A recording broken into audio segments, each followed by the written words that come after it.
This is the Dick and Conversation podcast. I'm Elissa. This is your first time joining me. Welcome, welcome, welcome. If you've heard me before or seen me before, welcome back. If you're hearing me, you're probably hearing me on Amazon, iHeart, Pandora, Spotify, or you could be watching me on Spotify because I keep saying Spotify stepping their game up. Or you're watching me on YouTube. My socials are Facebook, Dick and Conversation Podcast, my YouTube channel, Dick and Conversation Podcast. My Instagram is Dick and Conversation _ podcast. My Blue Sky is dickandconvo.bsky.social. And my TikTok, because I'm on TikTok. I've been on TikTok, but now my Dick and Conversation TikTok is Dick and Conversation Podcast. You can always contact me on my email at dickandconvo@gmail.com. And I think I got them all. Yeah, I got them all. So it's been about 2 weeks since I've recorded, and I was trying to I got to do better with booking my guests. I know there are a few people that I know that I've reached out to you, and I want you guys to become guests. Trust me, I'm getting there. I'm getting there. And I'm going to make sure I get in touch with you all to have you on, because everyone that I have talked about being a guest on there are quite interesting, very, very interesting individuals. Um, I want to talk tonight about, well, before I get into the topic, what I want to talk about tonight, first of all, I want to hop into a couple of little hot topics that are culture wise. One being poor Chili. Chili, um, God bless your heart. Here's the thing. I I remember being in college long time ago. I remember being in college, and the professor, it was a sociology class, and he was saying how a lot of times that our African American community often align with conservative values because we're very deeply rooted in our religion, in Christianity. And a lot of times, because of our conservative Christianity views, we tend to align with Republicans on social issues sometimes, which always got to have me some water, which is understandable because I know, being a Christian, yes, I am a Christian, have been for 47 years.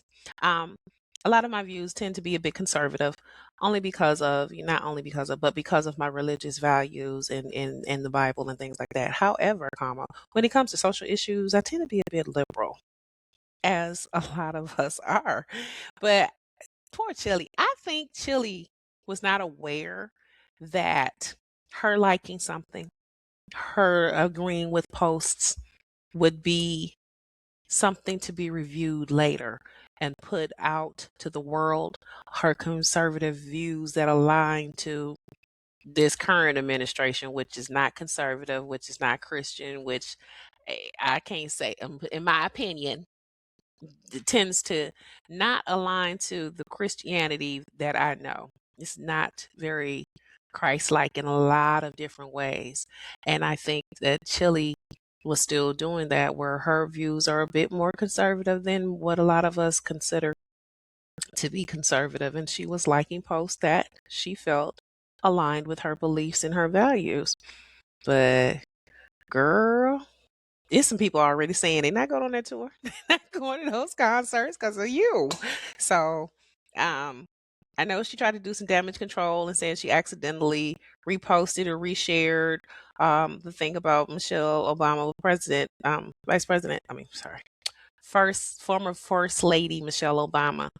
But I mean, it's possible. So I don't know. She's trying to do damage control. But coming from the standpoint of being somewhat conservative, I understand how she may have aligned with conservative values, but not these, not this group. This is a different kind of something. This is a different kind of um, conservatism, because this is racism mixed in this. So how you align yourself to that group, Chili? I'm sorry, I don't understand. But wish you the best of luck. I wasn't. I don't think I was planning on going to that tour. Or was I? I don't know. I'm not sure. Going to that concert. I'm not sure. But God bless your heart. Nick Cannon, bruh, you gotta go read. You gotta go read. Um, I don't know. I know you were a child star and you grew up in Hollywood, so you didn't have the traditional high school education like many of us have. But to not know when the Republican and Democratic parties flipped, and to still think that the KKK was the party, was the Democratic Party. Bruh, come on now, Nick. You got too many kids to not know history. You have to be the one that later on in life, when the history is not correctly taught in school, you got to straighten those babies out. So I advise you to do a little reading. That's my take on these little pop culture issues that are in the headlines right now. And now I want to jump into my subject for tonight. I was planning on talking about this years ago. Like, I've been doing this podcast for like 3.5, maybe 4 years.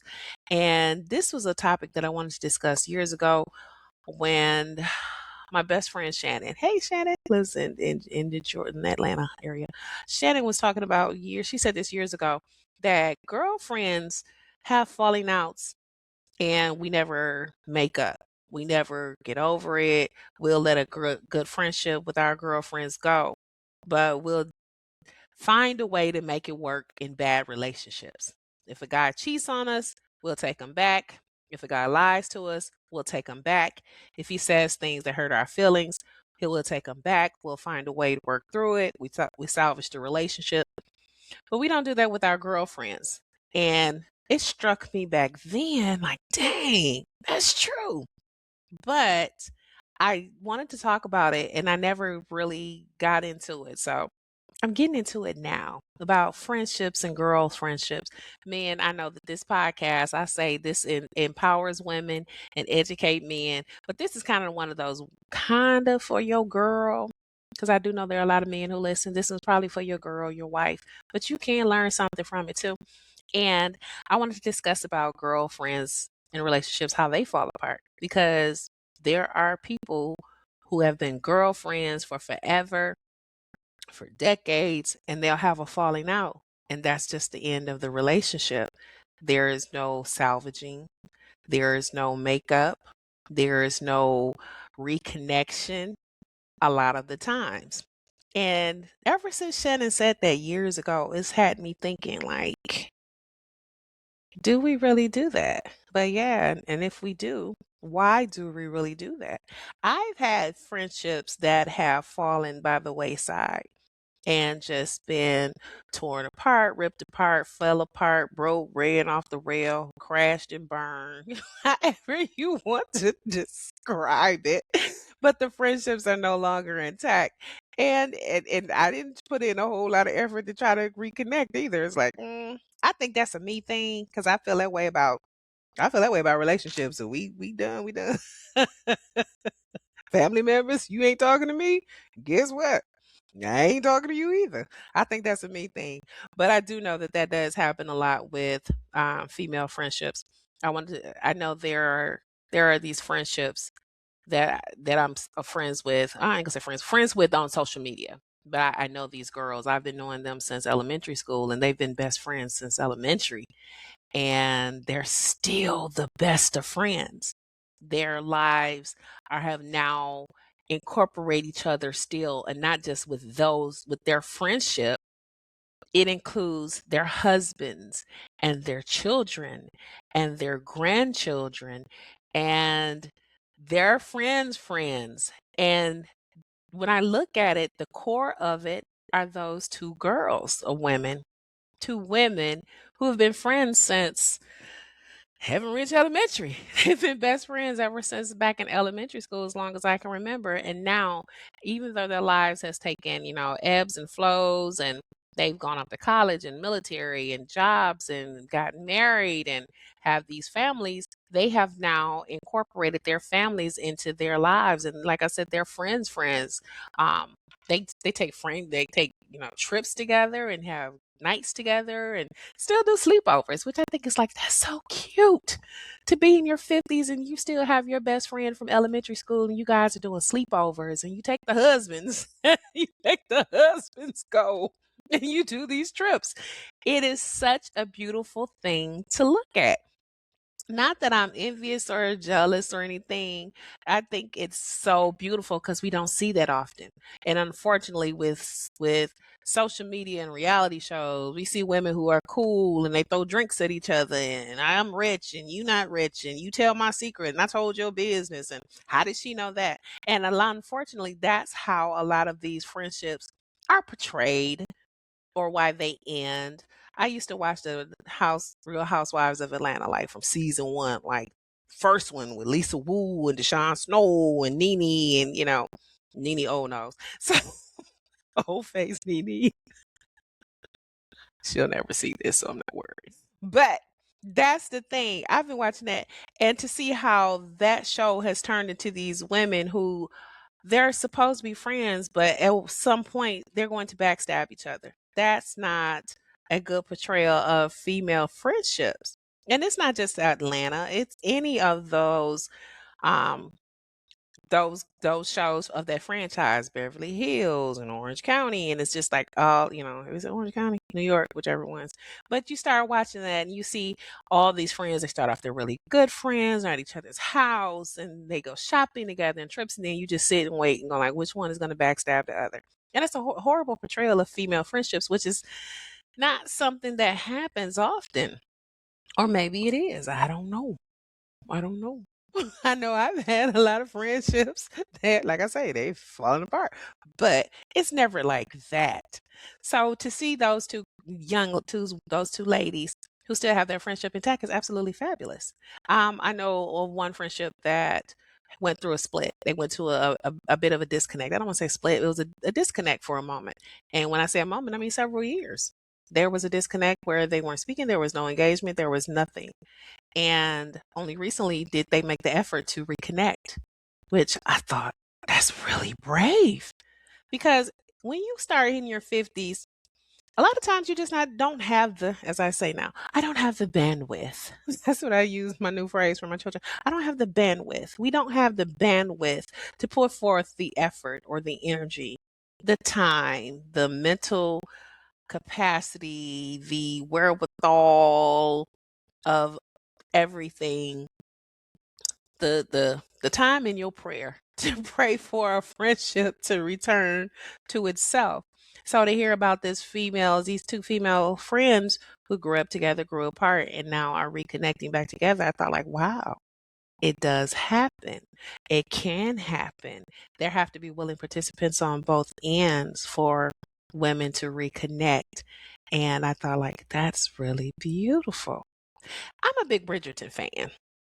And I mean, I'm a big Bridgerton fan where I got a Bridgerton dress. Like, I'm going to the first ball of the season. Don't ask me why I got it. It's another story as to why, but I have one. And this past season, where I was watching, and Lady Danbury wanted to leave and return back to her homeland.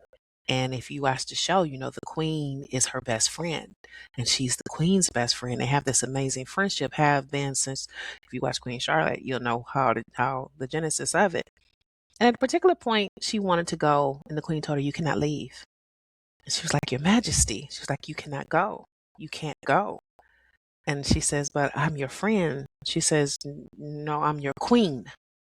Well, she pulled rank. She says, "Well, I'm not one of your I'm not one of your subjects." She was like, "You are my subject." And there was this major rip in their friendship. Now, if you've been watching the show, I haven't read the books, so I don't know how it's going to end, but I've been watching the show. Now, kudos to Shonda Rhimes. I've been watching the show, and I was in awe. Like, oh my God, they put a rip in this friendship, which has its own storyline, and it's amazing to watch, and it make you laugh and giggle, and then make you go, like, which one is the smarter one? And oh, okay. But there was this amazing dynamic where you begin to see which one had the power, even though the other one was the one who was always in control. So I was blown away. But I'm here to tell you, spoiler alert if you haven't seen part 2, season 4, Bridgerton. At the end, when the queen calls her Lady Danbury, and she turns around and she looks at her, and she doesn't say a word. But she just looks at her and she just kind of nods her head. And that was her giving consent for her friend to leave her, to actually leave her. I mean, physically and emotionally to disconnect from her to go somewhere else. And Lady Dansbury responds because she's understanding what the queen is saying with her eyes. You talk about someone watching that and bawling. I cried more at that scene than the funeral scene, which, spoiler, I won't spoil that one. Somebody dies. Season 4, the death. I didn't cry about the death as much as I did about the reconnection of those women joining their friendship back together and the queen giving consent and Lady Danbury being grateful of the queen's gesture. So, in looking at that, I'm like, okay, so female friendships, that does happen where they split and reconnect. It made me think about this only because Strapping Young Lad, he's going to come into this episode. Strapping Young Lad is friends with his friends, and he often talks about them. And he says that they've been friends since like second grade, third grade, fourth grade, middle school, high school. And these gentlemen are in their mid 50s. But from what I understand, when I hear stories, it's like, oh my God, they still have the same friendship that they had when they were in their um, when they were in their teen years, which I find to be an amazing thing. And I say that that's something men do. Like men, when they get together, they go back to 14. They'll bring up, oh, remember that time when, your gym shorts fell off and you were embarrassed and, oh, remember that ugly girl you used to talk to or remember that time that, you forgot to put your jock strap on and, that kind of stuff. They can still tease each other about the things of being 14 or 10 or 12. I told him that can't happen. Now with women, you bring up some stuff that happened to me that was embarrassing when I was 14 in front of everybody. I'm like, what, you trying to be funny? Why are you bringing this up? Why are you trying to embarrass me? You trying to make me look bad? And I think that's kind of the difference between male friendships and female friendships. We can revisit the past, but now we're more centered on what's happening in our lives now. Like what's going on with our children, what's going on with our jobs, what's going on with our spouse or whoever it is that we're seeing, what's going on in our lives in the real time. Men tend to kind of revisit the past a little more. They talk about, oh, when this happened, remember when this happened? Remember you did this? Remember we went to that party? Remember that happened? Remember they got a ticket? Or remember those things, they tend to be more reminiscent of the things that happened in the past where women tend to focus on things going on in our lives now. We bring our friends to how we're navigating now, how the things that we're encountering now. And that's why I was saying I think of those two ladies who incorporated their spouses and their children and their grandchildren and their friends and their friends' friends into their lives now to watch how we tend to operate. I just think it's like the coolest little thing. It's the coolest little thing. I also wanted to talk about um oh my God, I'm having a brain. Oh my God. I went blank. Oh my God, I went blank.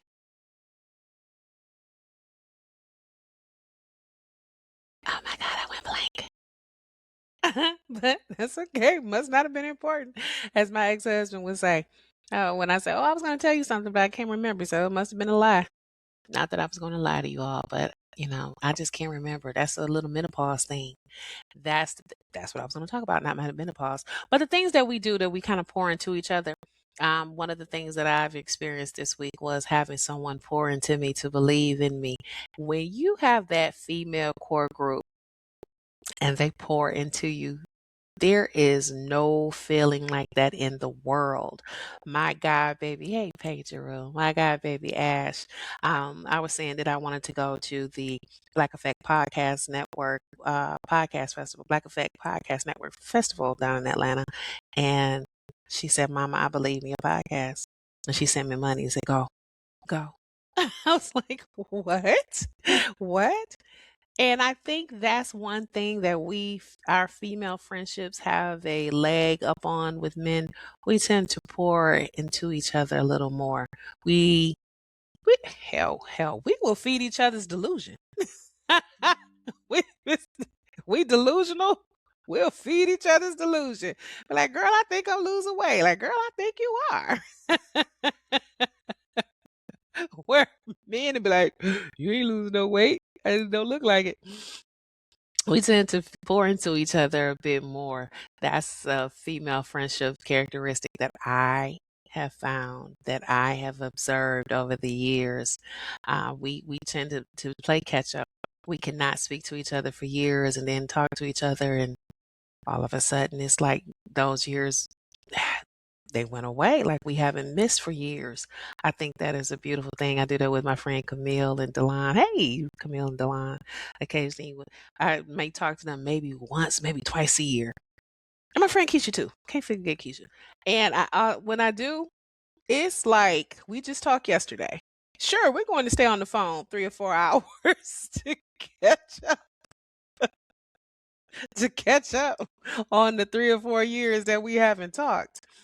But I do love that aspect about our friendships. About our friendships. Women, we tend to pour into each other and love on each other, and it's a bit more visible. It's a bit more palpable when we can love on each other. Hey, how you doing? Right now, my two best friends and I, we've, life and life, and we're going through things, and just occasionally we will just in the group text say, hey, ladies, how's it going? Hey, ladies, how's it going? How are you feeling? How are you mentally? How do you feel today? The other day you said you were tired. Did you find out? Were you just tired? Something wrong? Are you sick? We give each other remedies. Maybe you should try this vitamin. Maybe you should try this diet. How about you try using this to clean up the spill? How's the carpet coming? How's the dogs, the kids?